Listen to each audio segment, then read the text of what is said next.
हर हर महादेव। प्रिय दर्शकों, भगवान शिव ने बताया कि कौन सा फूल है जिसे सूंघने मात्र से ही स्त्री को संतान की प्राप्ति होती है। मित्रों, इस कथा को सभी को ध्यानपूर्वक पूरा सुनना चाहिए।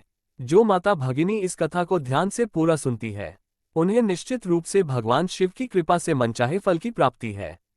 तो चलिए अति विलंब न करते हुए आज की कथा को शुरू करते हैं। मित्रों, एक समय की बात है, भगवान शिव जी कैलाश पर्वत पर ध्यान मग्न होकर बैठे हुए थे। तभी उनके पास आदि शक्ति माता पार्वती आती है और उन्हें प्रणाम करके उनके समीप व्याकुल मन से बैठ जाती है। थोड़ी देर बाद भगवान शिव जी अपनी ध्यान मुद्रा से बाहर आते हैं और आंखें खोलते हैं। फिर वह माता पार्वती से कहते हैं, हे देवी पार्वती, क्या बात है, आज तुम बहुत व्याकुल हो। तभी माता पार्वती कहती हैं, हे स्वामी, आज मैं जब पृथ्वी लोक का दृश्य देख रही थी तो मैंने एक अद्भुत दृश्य देखा जिसे देखकर मेरा मन विचलित हो उठा और मेरे हृदय में ममता की मोह जागृत हो उठी। माता पार्वती की यह बात सुनकर भगवान शिव जी बोले, हे देवी, आज आपने पृथ्वी लोक पर ऐसा कौन सा दृश्य देख लिया है जिसे देखकर आपका मन व्याकुल हो उठा? आप हमें निसंकोच होकर बताएं। तभी माता पार्वती कहती हैं, हे नाथ, पृथ्वी लोक पर उज्जैन नगर में आपका एक अत्यंत ही सुंदर मंदिर है। उस मंदिर में आपकी पूजा के लिए लाखों भक्त आते हैं। हे प्रभु, उस मंदिर में मैंने देखा एक स्त्री पुत्र प्राप्ति के लिए आपकी पूजा कर रही थी और जोर जोर से विलाप कर रही थी। ऐसा हृदय विदारक दृश्य देखकर मेरा हृदय करुणा से भर गया। हे प्रभु, जिन माता पिता की कोई संतान नहीं है, जिनकी गोद एक पुत्र के बिना सुनी है, ऐसे माता पिता की गोद कैसे भर सकती है और किस प्रकार से उन्हें पुत्र की प्राप्ति हो सकती है? हे प्रभु, कृपया आप मेरे इस प्रश्न का उत्तर देकर मेरे इस व्याकुल मन को शांत कीजिए। मित्रों, आदिशक्ति माता पार्वती का प्रश्न सुनकर भगवान शिव जी कहते हैं, हे देवी, आज आपने संसार की माताओं के कल्याण के लिए अत्यंत ही सुंदर प्रश्न पूछा है। हे देवी, आज मैं तुम्हें एक ऐसे अद्भुत फूल के बारे में बताऊंगा जिसे सूंघने मात्र से ही स्त्री को पुत्र की प्राप्ति हो जाती है। तभी माता पार्वती कहती हैं, हे प्रभु, वह कौन सा फूल है जिसे सूंघने मात्र से ही निसंतान माता को संतान की प्राप्ति हो जाती है और उस फूल को किस प्रकार से प्राप्त किया जा सकता है? तभी भगवान शिव जी कहते हैं, हे देवी, यह सब जानकारी मैं तुम्हें एक छोटी सी कथा के माध्यम से देना चाहता हूं, जिसे सुनने के बाद आपको आपके प्रश्न का उत्तर मिल जाएगा। मित्रों, कथा प्रारंभ करने से पहले आप सभी से निवेदन है कि इस कथा को प्रारंभ से अंत तक अवश्य सुनना, तभी आपको इस कथा को सुनने का लाभ प्राप्त होगा। मित्रों, मैं आदि शक्ति माता पार्वती से प्रार्थना करता हूं कि जो भी श्रोताग इस कथा का श्रवण कर रहे हैं, आप उनके सभी मनोरथ पूर्ण करना और उन पर अपनी कृपा दृष्टि बनाए रखना। मित्रों, भगवान शिव जी कथा प्रारंभ करते हुए कहते हैं, हे देवी, अनेकों वर्ष पहले की बात है। एक गांव में दीनाना का एक साधारण सा किसान रहता था। उस किसान की 3 बेटियां थीं। किसान ने जैसे तैसे करके 2 बेटियों का विवाह कर दिया था और सबसे छोटी बेटी, जिसका नाम विमला था, उसका अभी विवाह नहीं हुआ था। विमला बहुत ही सुंदर और समझदार थी। विमला भगवान शिव की अनन्य भक्त थी। वह प्रतिदिन उनकी पूजा आराधना करती थी। आगे भगवान शिव जी कहते हैं, हे देवी पार्वती, किसान ने जिन 2 बेटियों का विवाह किया था, उन दोनों बेटियों को पुत्री थी। उन्हें कोई पुत्र नहीं था। किसान की सबसे छोटी बेटी विमला की अभी तक शादी नहीं हुई थी। किसान इस बात को लेकर बड़ा चिंतित रहता था कि अभी तक दोनों बेटियों को कोई पुत्र नहीं हुआ है। लगता है कि हमारी छोटी बेटी को भी कोई पुत्र नहीं होगा।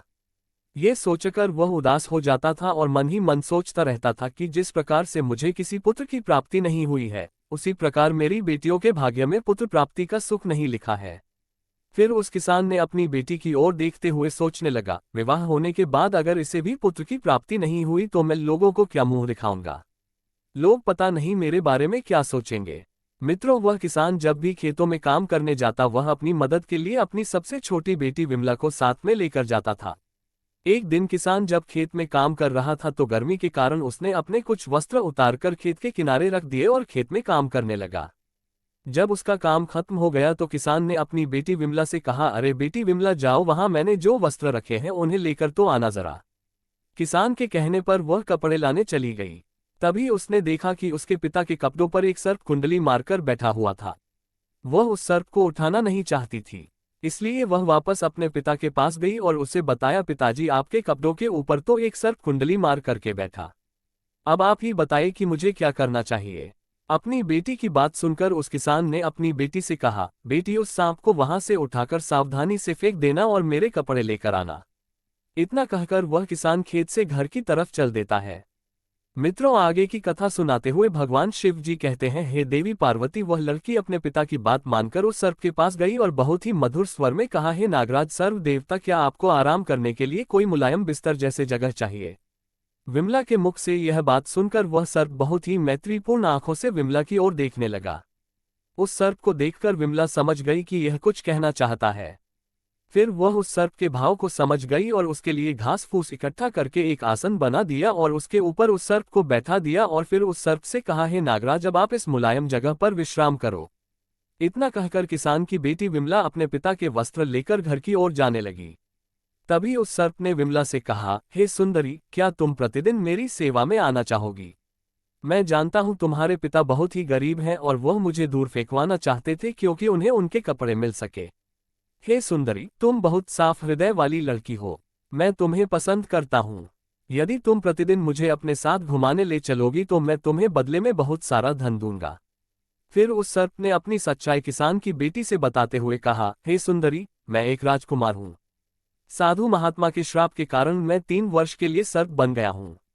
यदि तुम 3 वर्ष तक मेरी सेवा करोगी तो मुझे इस श्राप से छुटकारा मिल जाएगा और फिर राजकुमार बनते ही मैं तुम्हारे साथ में विवाह भी कर लूंगा। उस सर्प की बात को मानकर हामी भर देती और फिर विमला उसे प्रतिदिन घुमाने के लिए तैयार हो गई और उस सर्प से बोली, हे राजकुमार, मुझे आपकी शर्त मंजूर है।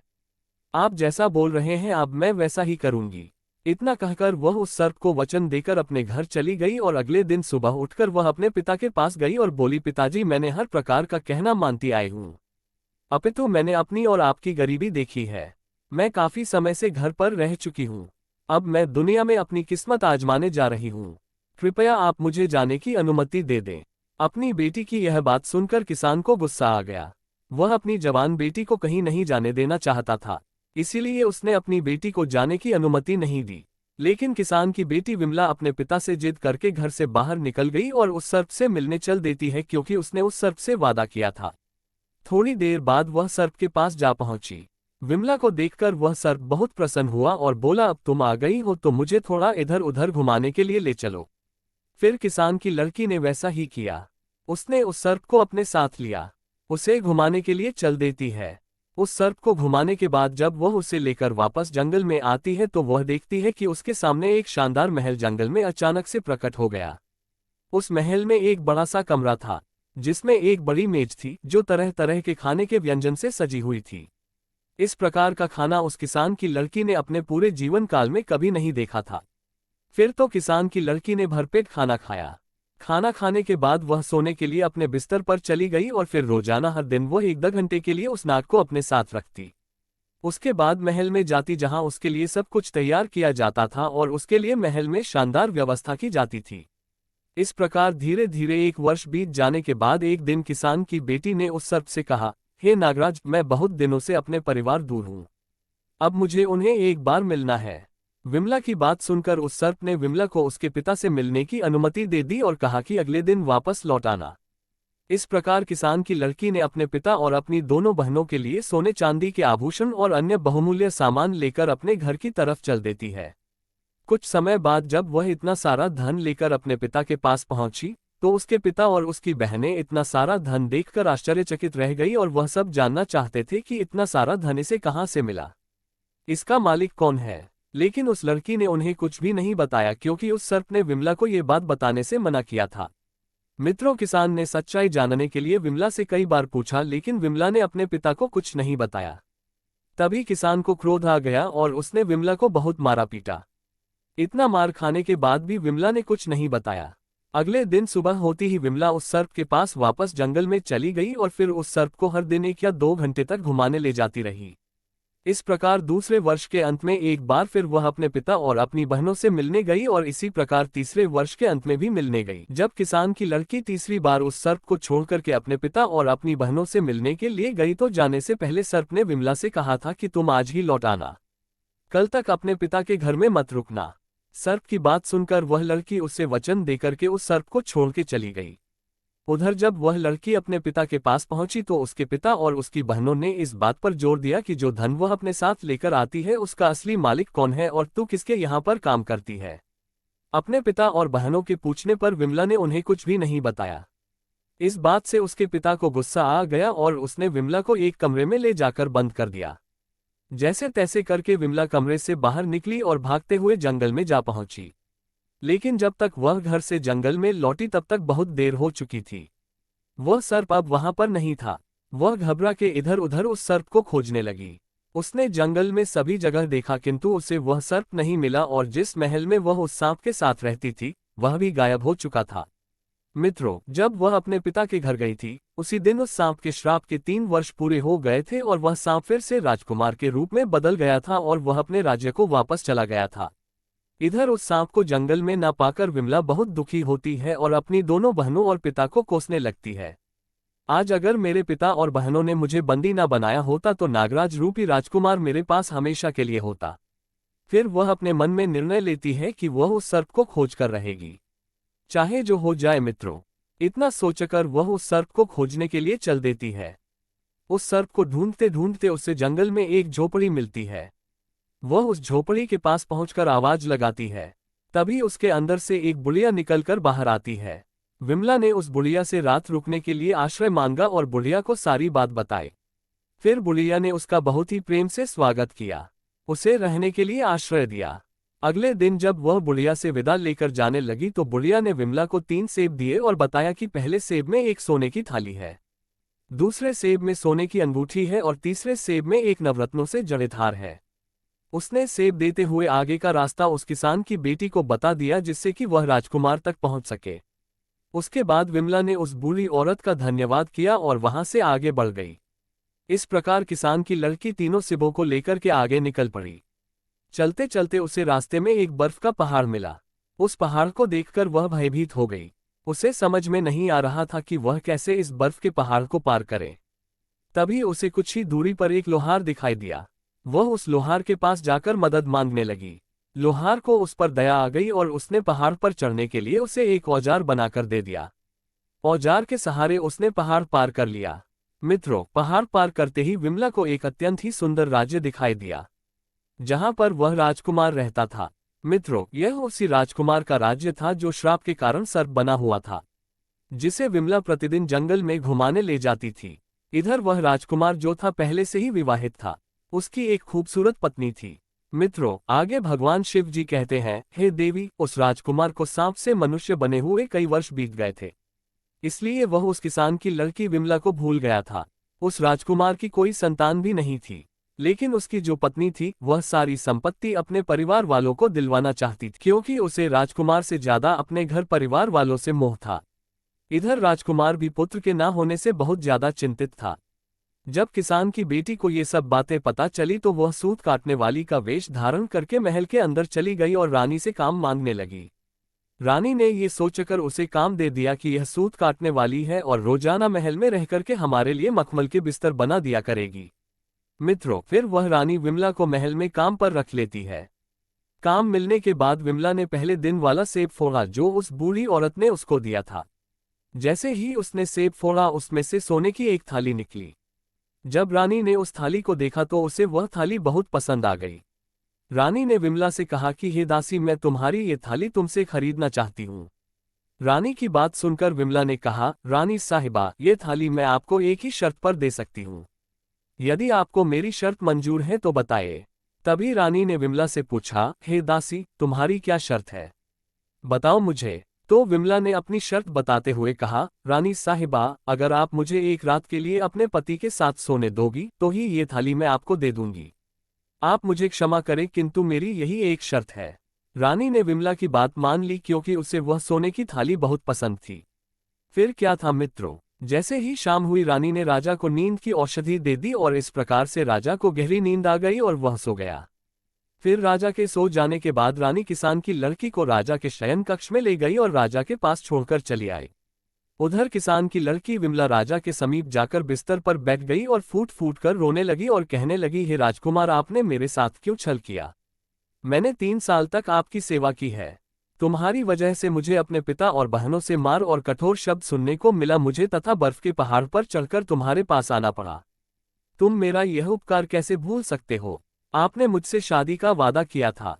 आपने तो अपने वादे को तोड़ दिया है और अपनी पत्नी के साथ इस महल में सुखपूर्वक जीवन बिता रहे हैं। आपने मेरा बिल्कुल भी इंतजार नहीं किया आपने। बस मैं तो आने ही वाली थी। राजकुमार नींद में था क्योंकि रानी ने उसको नींद की औषधि खाने में मिलाकर खिला दी थी ताकि वह उस किसान की लड़की से बात ना कर सके। इस प्रकार से किसान की लड़की अपनी बात बोलती रही, मगर राजकुमार सोता रहा और उसकी किसी भी बात का जवाब नहीं दिया। किसान की लड़की विमला ये सोच रही थी कि राजकुमार मेरी बात को सुन रहा है लेकिन कोई जवाब नहीं दे रहा, और इस प्रकार राजकुमार से बात करते करते सुबह हो गई। सुबह होते ही रानी राजकुमार के कक्ष में आए और विमला को शयन कक्ष से बाहर ले गई।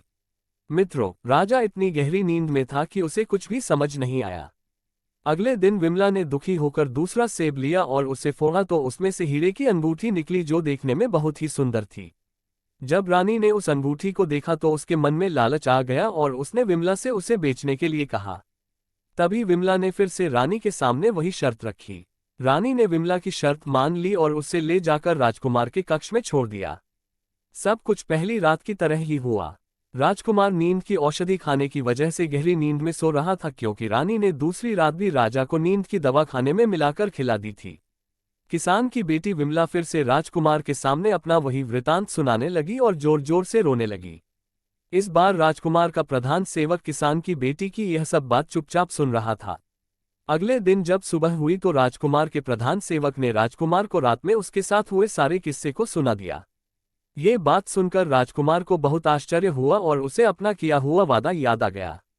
फिर राजकुमार ने सोचा मुझे उससे मिलना चाहिए। मित्रों, उधर सुबह होते ही रानी विमला को अपने साथ लेकर अपने कक्ष में चली गई थी। थोड़ी देर बाद विमला ने उस बूढ़ी औरत के द्वारा दिया हुआ तीसरा सेब फोड़ा तो उसमें से एक चमचमाता हुआ नवरत्नों से जड़ित हार निकला। रानी ने जब वह नवरत्नों से जड़ित हार देखा तो उसे लालच आ गई और उसने विमला से कहा यदि वह उसको यह नवरत्नों से जड़ित हार दे दे तो वह इस रात भी उससे राजा के साथ सोने देगी। रानी की यह बात विमला मान गई। जब शाम हुई तो रानी ने राजकुमार के लिए खाना परोसा, लेकिन इस बार राजा ने खाना नहीं खाया क्योंकि राजा को पता चल गया था कि इस खाने में नींद की औषधि मिली हुई है। राजा ने खाना खाने का नाटक किया ताकि रानी को उस पर कोई शक न हो। उसके बाद राजा उठकर अपने शयन कक्ष में चला गया और चुपचाप नाटक करके लेट गया। थोड़ी देर बाद रानी विमला को अपने साथ राजकुमार के शयन कक्ष में लेकर आए और उसे छोड़कर चली गई। विमला उदास होकर के राजा के बिस्तर के पास में गई और वहीं पर खड़ी होकर रोने लगी और कहने लगी, हे राजकुमार, आपने मेरे साथ ऐसा क्यों किया? मैंने तो 3 वर्षों तक निस्वार्थ भाव से आपकी सेवा की थी। मुझे अपने पिता और बहनों से मार और कठोर शब्द मिले आपसे मिलने के लिए। मुझे बर्फ के विशालकाय पर्वत को पार करना पड़ा, साथ ही आपको ढूंढने के लिए जंगलों में इधर उधर भटकना पड़ा। आप ये सब कुछ कैसे भूल गए? आप यहाँ अपनी पत्नी के साथ महल में सुखपूर्वक जीवन जी रहे हो। अब मेरा क्या होगा? मित्रों, आगे की कथा सुनाते हुए भगवान शिव जी कहते हैं, हे देवी, इस बार राजा चुपचाप किसान की बेटी विमला की बात सुन रहा था, लेकिन वह झूठ मूठ कर सोने का नाटक कर रहा था और मन ही मन सोचने लगा कि एक मेरी रानी है जिसके लिए मैं इतना सब कुछ करता हूं और वह मेरी संपत्ति को अपने मायके वालों को देना चाहती है, मुझे सम्मान तक नहीं देती, और एक ये लड़की जो अपने प्रेम को ढूंढते हुए यहाँ तक आ गई और जब मैं सर्प रूप में था तो इसने लोगों की परवाह न करते हुए मेरी दिन रात सेवा की। मित्रों, ये सब सोचकर राजकुमार ने अपनी आंखें खोली और विमला को गले से लगा लिया और उसे दरबार में ले जाकर सबके सामने अपनी पत्नी के रूप में अपना लिया और उसके बाद किसान की बेटी विमला से पूरे विधि विधान से विवाह किया और खुशहाल जीवन व्यतीत करने लगा। फिर एक दिन राजा के महल में एक सन्यासी महात्मा भिक्षा मांगने के लिए आए। विमला ने सन्यासी महात्मा का बहुत आदर सत्कार किया, उन्हें भोजन कराया और अन्नदान किया।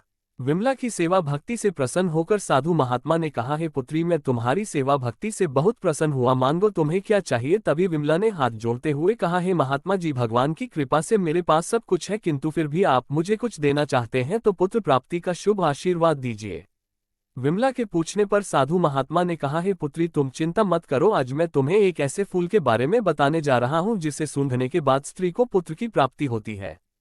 आगे सन्यासी महात्मा ने कहा, हे पुत्री, इस फूल को जो भी स्त्री मासिक धर्म पूरा होने के बाद में सूंघ लेती है और सूंघने के बाद में अपने पति के साथ मिलन करती है और गर्भ धारण करती है, उसे निश्चित ही एक गुणवान और भाग्यवान पुत्र की प्राप्ति होती है। आगे साधु महात्मा ने किसान की बेटी विमला से कहा, हे बेटी, बगीचे के पूर्व दिशा में धतूरे का एक पेड़ है, उसमें धतूरे के फूल लगे हुए हैं जो भगवान शिव जी को अत्यंत ही प्रिय है। तुम सुबह सुबह ब्रह्म मुहूर्त में उठकर स्नान ध्यान करने के बाद उस फूल को तोड़कर भगवान शिव जी के शिवलिंग पर चढ़ा देना। शिवलिंग पर चढ़ाने के बाद तुम उसे अपने साथ ले आना और अपने पति से मिलने से पहले उस फूल को सूंघ लेना। उसके बाद तुम उसके साथ संबंध स्थापित करना। ऐसा करने से तुम्हें अवश्य ही पुत्र की प्राप्ति होगी। इतना कहकर वह साधु महात्मा वहां से चले जाते हैं। मित्रों, ये बात उस किसान की बेटी ने राजा को बताई। राजा ये सुनकर बहुत प्रसन्न हुआ। कुछ दिन बाद विमला को मासिक धर्म की पीड़ा हुई। उसके बाद वह मासिक धर्म से निवृत्त होकर स्वच्छ होने के बाद में धतूरे के फूल को तोड़कर भगवान शिव जी के शिवलिंग पर अर्पित करती है। उसके बाद घर लाकर उस फूल को सूंघ लेती है और राजा के साथ में संबंध स्थापित करती है और फिर वह गर्भ धारण करती है। जब उसके गर्भकाल का समय पूरा हुआ तो विमला ने एक तेजवान और गुणवान पुत्र को जन्म दिया। पुत्र प्राप्ति की खुशी में राजा ने सारे राज्य में मिठाई बांटी और गरीबों को दान पुण्य किया। विमला ने जब ये बात अपने पिता को बताई तो उसके पिता बहुत खुश हुए। विमला ने अपनी बहनों को भी फूल वाली बात बताई। यहाँ तक कि राजा की पहली रानी को भी उसने ये फूल सूंघने वाली बात बताई। फिर तो सभी को पुत्र की प्राप्ति हुई और जिसने पुत्री चाही उसे पुत्री की भी प्राप्ति हुई। मित्रों, आगे भगवान शिव जी कहते हैं, हे देवी पार्वती, इस प्रकार से आज की यह कथा समाप्त हुई। आपको ये कथा अवश्य ही पसंद आई होगी तो वीडियो को लाइक करें, चैनल ज्ञान सागर को सब्सक्राइब करें, साथ ही सच्ची श्रद्धा से कमेंट में हर हर महादेव जरूर लिखें। आप सभी का धन्यवाद।